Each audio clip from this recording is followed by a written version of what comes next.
Você sabia que o continente africano, como ele é hoje, com 54 países, foi dividido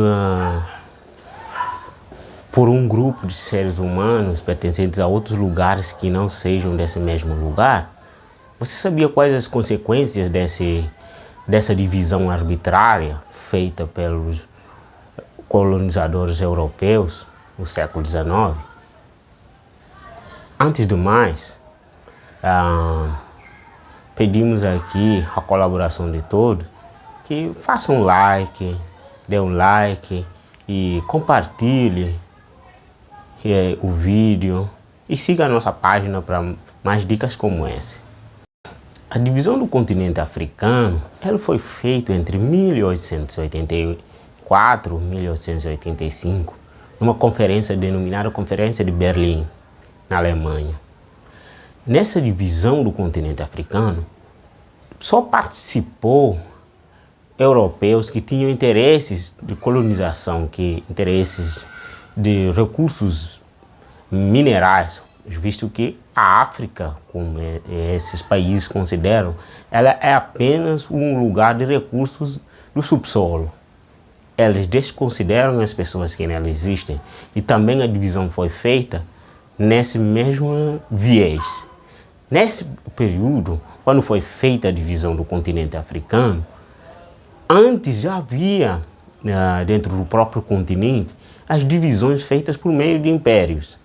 E também as organizações sociais, em algumas zonas onde não havia impérios, ela era diferente. Havia várias culturas e organizações de forma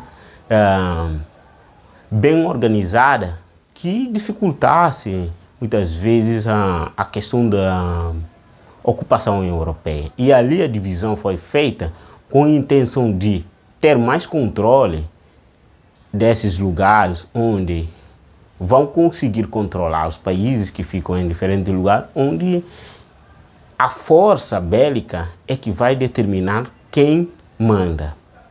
Após essa divisão, os países colonizadores decidiram atacar o continente africano, que é uma outra vertente da colonização, onde foram com objetivos de controlar e escravizar a população local de uma forma mais severa, visto que a colonização e a escravidão já haviam iniciado séculos antes.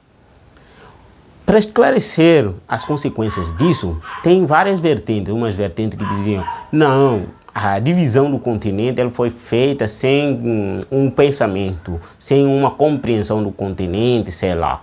Mas, só para salientar que o continente africano foi colonizado e os europeus, embora a colonização do século XV até o século XVIII, até essa data propriamente dita, no século XIX, não havia dominado todo o continente, mas eles tinham conhecimento de uma boa parte do continente, onde sabiam quais grupos é que tinham conflitos.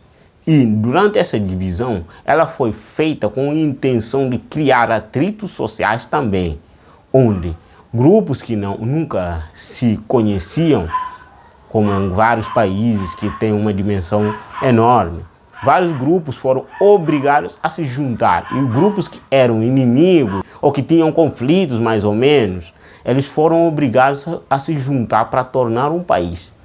E nesse aspecto, os conflitos que deram após isso, que é de dominação, mesmo depois das independências, que depois vamos falar sobre isso aqui de forma mais detalhada, vários conflitos aconteceram, muitas delas por conta das rivalidades anteriores entre diversos grupos que foram obrigados a se unirem, sem que, no entanto, participassem as pessoas do continente africano. Como vou repetir de novo, o continente africano é considerado como um recurso de minério, não como um continente, como um quadro de vida onde pessoas vivem. E ali, o desmerecimento, ou desreconhecimento, aliás, da população local, ela é uma das causas da atual situação do continente, dos conflitos, visto que as potências coloniais, até hoje, utilizam desse viés de compreensão de conflitos de diversos grupos para incendiar conflitos dentro do continente.